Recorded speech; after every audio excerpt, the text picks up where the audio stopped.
Did you know America's most costly welfare recipients today are Fortune 500 companies? The Fortune 500 corporations recorded best ever earnings of $325 billion, yet incredibly, Uncle Sam doled out nearly $100 billion in taxpayer subsidies. These welfare payments come in every conceivable shape and size. Government grants, deals arranged by the Commerce Department, cut rate insurance, low interest loans, a protective wall against foreign competition, exclusive government contracts, and a mind boggling maze of special interests, loopholes, and tax code. Higher income corporate shareholders get the gain, and the relatively low income taxpayers and consumers pay the cost. No government policy contributes more directly to the gap between the rich and the poor. It is time that we do our research and look into this and make a difference. Vote for what is right. Attention all Texans.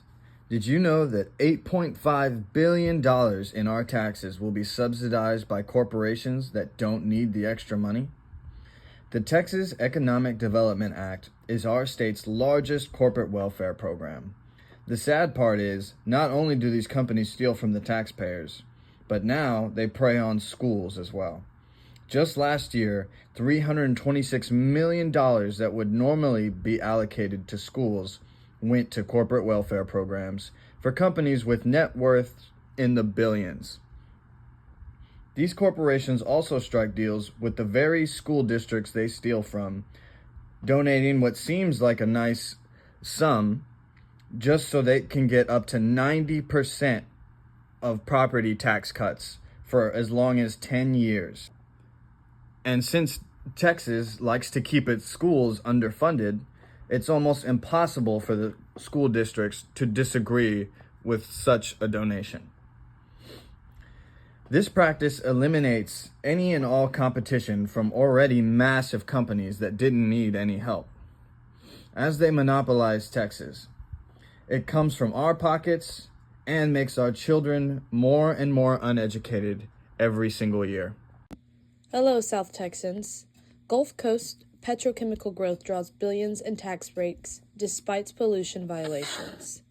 A booming petrochemical build-out on the Gulf Coast has drawn billions of dollars in public subsidies from state tax abatement programs despite regular violations of pollution permits, according to a new report released Thursday.